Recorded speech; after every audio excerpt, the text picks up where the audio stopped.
स्वागत है बच्चों आपका इनकी क्लासेस में। और आज हम क्लास 12th का चुंबकीय द्विध्रुव के कारण निरक्षीय स्थिति में चुंबकीय क्षेत्र की तीव्रता का सूत्र निगमन करेंगे। ठीक है, इसके पहले लास्ट वीडियो में हमने अक्षीय स्थिति में निकाला था चुंबकीय क्षेत्र की तीव्रता, और आज हम निरक्षीय स्थिति में चुंबकीय क्षेत्र की तीव्रता ज्ञात करेंगे। ठीक है, तो बड़े ध्यान से देखिएगा और 1 बाय 1 स्टेप करके चलेंगे और आपके सारे डाउट इसमें क्लियर होने वाले हैं। तो इसे बड़े ध्यान से शुरू से लेकर अंत तक वीडियो देखिएगा। तो हमने इसमें एक चुंबक लिया NS ध्रुव का, ठीक, और जो इसमें आपका जो सिस्टम बनता है जैसे द्विध्रुव निकाय, तो उसमें क्या होता है कि एक साइड हमने नॉर्थ और एक साइड साउथ मानकर चलते हैं और दोनों के बीच की दूरी हम L और L लेके चलते हैं। ठीक है, तो ये आपका एक द्विध्रुव निकाय बन जाएगा।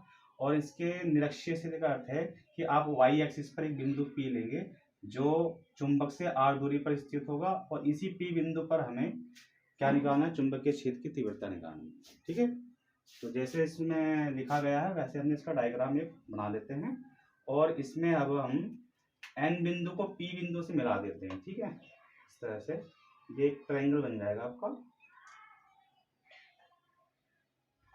ठीक, अब मान के चलते हैं कि इस N बिंदु के कारण, ठीक है, N ध्रुव के कारण इस P बिंदु पर जो चुंबकीय क्षेत्र की तीव्रता है वो बाहर की साइड में लग रहा है। ठीक है, बाहर की साइड मान लेते हैं, इसको हम मान लेते हैं B1।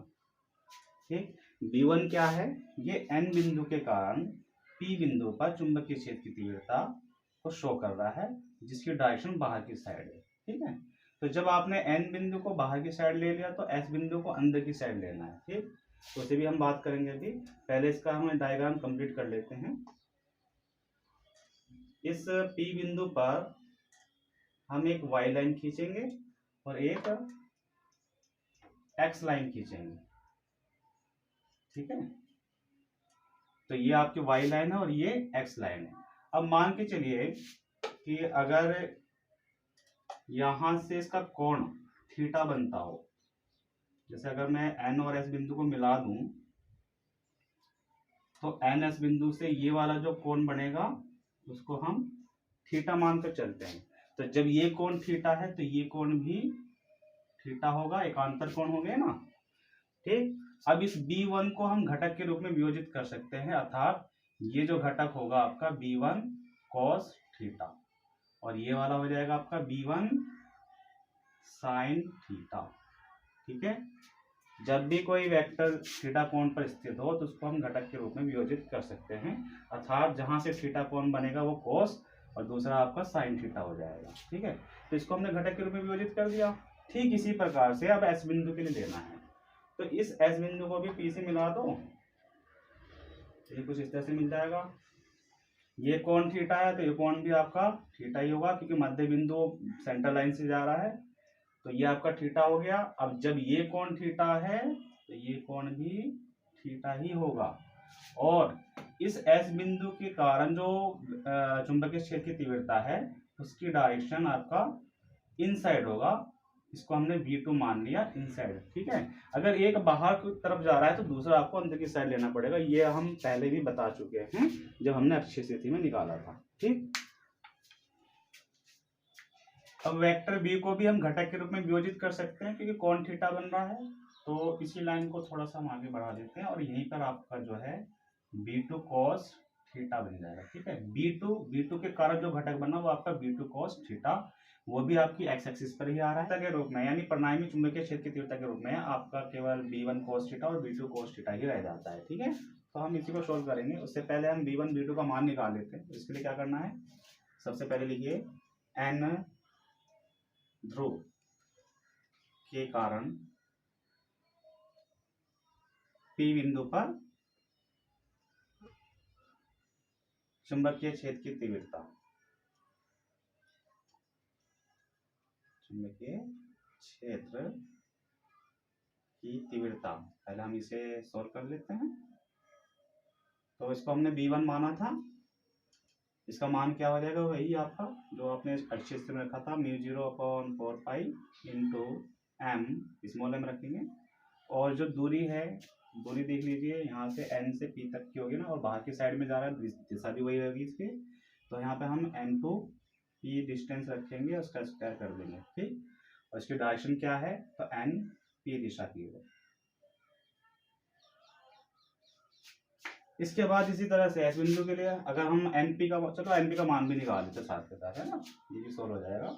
अब देखिए ये जो है आपका त्रिभुज की बात करें, इसमें एक छोटा सा त्रिभुज बन रहा है, कौन सा, तो ध्यान से देखिए n, और इस बिंदु यानी जो मध्य बिंदु है इसको हम कुछ मान लेते हैं, इसको हम O मान लेते हैं, ठीक है। तो NOP, इसमें जो है कोण O कितना है, 90 डिग्री, अर्थात पाइथागोरस प्रमेय लगा सकते हैं। तो ये आपका आधार हो गया और ये आपका लंब हो गया। इसमें हमें आधार पता है L और ये लंब पता है R, ठीक। तो इसी से हम निकालते हैं इसका डायगोनल कर्ण। कौन सा नियम लगेगा इसमें, पाइथागोरस का। तो पाइथागोरस का नियम क्या है भाई, कर्ण का स्क्वायर और इज इक्वल टू लंब स्क्वायर, लंब में सीधा मान रख देता हूँ R स्क्वायर, और प्लस आधार कितना है, तो L स्क्वायर। तो मेरे पास NP स्क्वायर का मान सीधा आ गया, R square plus L square. तो ये उठा के इसमें रख दो, तो ये हो जाएगा आपका V1 μ0 अपॉन 4 पाई, ठीक है, M अपॉन NP की स्क्वायर, पूरा मतलब पूरी की वैल्यू है, तो ये आप रख सकते हैं R square plus L square, ठीक है, यानी स्क्वायर का ही पूरा का पूरा मान आ गया। तो R square plus L square ये आ गया आपका जो है V1 का मान, ठीक। और जितना NP होगा उतना ही आपका SP भी होगा, क्योंकि दोनों जो डिस्टेंस है आपके बराबर है। तो मैं यही लिख देता हूं ताकि हमें दोबारा निकालने की आवश्यकता ना पड़े, ठीक। अब हम S ध्रुव के लिए बात करेंगे। S ध्रुव के कारण P बिंदु पर चुंबकीय क्षेत्र की तीव्रता, चुंबकीय क्षेत्र की तीव्रता, इसे भी आप सेम उसी तरह से निकालेंगे। V1 की जगह V2, फॉर्मूला से इसका भी सेम ही है, μ0 अपॉन 4 पाई, और M और दूरी चेंज हो जाएगी यहाँ पे S और P, ठीक। तो ये हो जाएगा आपका SP, और इसकी जो दिशा दिखाना चाहते हो तो कहाँ, अंदर की साइड है ना, तो P to S की तरफ होगा, इसकी जो डायरेक्शन है वो P से S की तरफ होगा। तो ये इसका फॉर्मूला बन गया, इसे स्क्वायर कर देते हैं। अब SP स्क्वायर का मान भी वही है, R square plus L square, तो रख दीजिए। तो ये हो जाएगा आपका V2 इक्वल टू μ0 अपॉन 4 पाई और into M upon R square plus L square, ठीक है। तो ये था आपका V1 और V2 का मान। इसके बाद अब हम परिणामी चुंबकीय क्षेत्र की तीव्रता की ओर बढ़ेंगे, तो आप इसे नोट कर लें, मैं इसमें मिटा देता हूं। अब हम चलते हैं परिणामी तीव्रता की ओर, ठीक है। अब हमने V1 V2 का मान निकाल लिया, तो हम आगे बढ़ते हैं परिणामी चुंबकीय क्षेत्र की तीव्रता। परिणामी चुंबकीय क्षेत्र की तीव्रता, इसे हम वेक्टर बी से डिफाइन करेंगे, ठीक है, वेक्टर बी। तो ये क्या हो जाएगा, अब यहाँ देखिए भाई V1 sine theta V2 sine theta आपस में निरस्त हो गया, इसका परिणामी शून्य हो गया। अब परिणामी में हमारे पास केवल x लाइन में क्या बचा है, V1 cos theta plus V2 cos theta, दोनों की डायरेक्शन सेम है इसलिए प्लस लग जाएगा। तो V1 cos थीटा और प्लस V2 cos थीटा, ठीक। V1 V2 का मान रख दीजिए, जहां से आया था इसे भी वेक्टर लगा दो। तो यहाँ पे क्या हो जाएगा आपका V1 का मान जो था कितना था, μ0 upon 4 pi into M upon R square और प्लस L स्क्वायर, और इंटू में क्या है cos थीटा, तो cos थीटा आप रख सकते हैं इसमें। फिर हमने V2 का मान रखना है, तो V2 का मान भी आपका यही आएगा, μ0 upon 4 pi into M upon R square और plus L square into cos theta, ठीक है। दोनों का मान सेम आ रहा है तो ये आपस में जुड़ जाएंगे, तो क्या हो जाएगा, μ0 अपॉन 4 पाई M upon R square plus L square और इंटू cos थीटा। अब दोनों है, जैसे x प्लस x क्या होता है 2x, तो इसी तरह से ये प्लस ये क्या हो जाएगा, इसमें हम 2 से मल्टीप्लाई कर देंगे, ठीक है। जैसे x प्लस x 2x होता है, उसी तरह से जुड़कर आपस में 2 इंटू μ0 अपॉन 4 पाई M R square plus L square और cos थीटा हो जाएगा, ठीक है।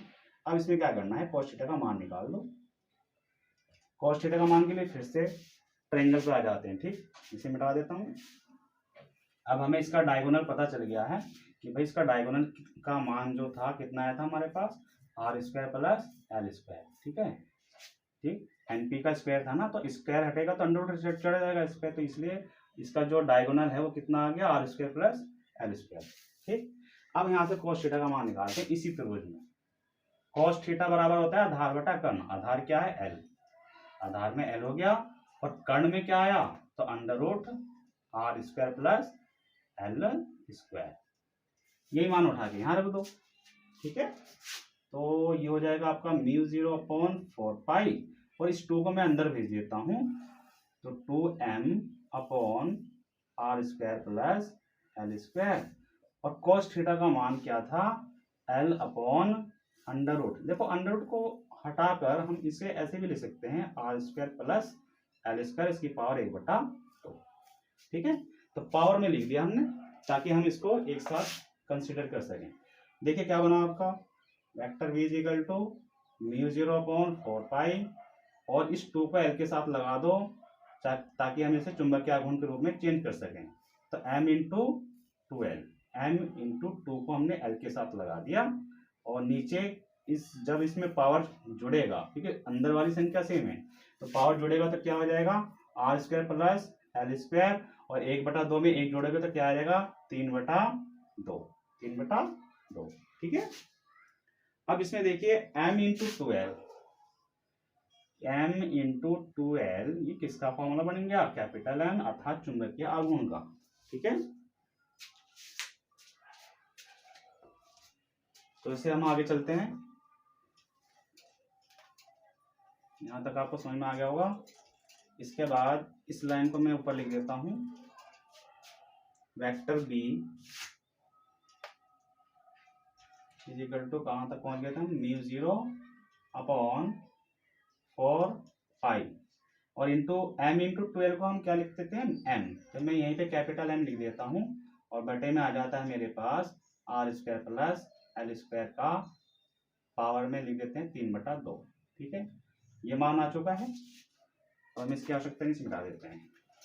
इसके बाद हमें क्या करना है, जैसे हम अक्षीय निश्चय स्थिति में करते आए हैं क्या, कि ये जो L है ये R की तुलना में बहुत छोटा होता है, यानी L is very very very less than R।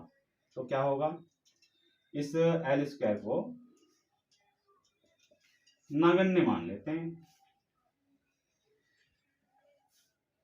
ठीक है, जिन्होंने पहले वीडियो अक्षीय स्थिति वाला वीडियो देखा होगा तो उनके समझ में जल्दी आ जाएगा। अगर जिन्होंने नहीं देखा तो वो पहले इससे पहले वाले वीडियो को आप देख लें, इसके बाद फिर निश्चय स्थिति पर आप देखेंगे तो आपको ज़्यादा समझ में आएगा इसमें, और हर चीज़ क्लियर हो जाएगी। ठीक है, तो इसमें हम क्या करेंगे, एल को हमने आर की तुलना में नगण्य मान लिया, तो एल स्क्वायर हमारे पास खत्म हो जाएगा, समाप्त हो जाएगा, यानी एल स्क्वायर को समाप्त कर दीजिए। तो क्या बचा हमारे पास, vector v is equal to mu 0/4 pi और इंटू कैपिटल M, और यहाँ पर हो गया हमारे पास आर स्क्वायर, और इसकी पावर 3/2।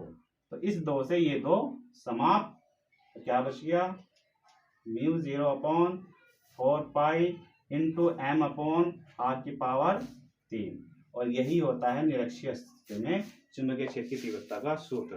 ठीक, तो ये बहुत कुछ वैद्युत क्षेत्र की तीव्रता जो आपने अक्षीय निश्चय स्थिति में निकाला था, सेम उसी तरीके से आपको करना है, सारा कंसेप्ट वही लग रहा है। अगर उसका भी आपको नहीं पता है वीडियो तो आप उसको भी देख सकते हैं, उसका भी वीडियो बना हुआ है, अर्थात अक्षीय निरक्षीय स्थिति का, जिसमें आपके 6 डेरिवेशन आते हैं। वैद्युत क्षेत्र की तीव्रता के लिए 2 डेरिवेशन अक्षीय और निरक्षीय के लिए, फिर आप वैद्युत विभव के लिए निकालेंगे अक्षीय निरक्षीय स्थिति में, यानी टोटल 4 हो गए, और 4 के बाद 2 डेरिवेशन आपका आता है चुंबकीय क्षेत्र में, ये भी आपका अक्षीय निरक्षीय में आता है, यानी टोटल मिला के आपके 6 डेरिवेशन बनते हैं, और सबका मैटर देखा जाए तो सेम एक तरह से ही है। ठीक है, कुछ वैल्यू चेंज है, लेकिन तरीका करने का तरीका, मैटर सब कुछ एक ही जैसा है। तो बड़े आसानी शब्दों में से यहाँ समझाया गया है, और आप इस वीडियो को शुरू से लेकर अंत तक देखकर जो भी आपके डाउट हैं वो अपने क्लियर कर सकते हैं। ठीक, कल फिर किसी और वीडियो में मिलते हैं, तब तक के लिए धन्यवाद।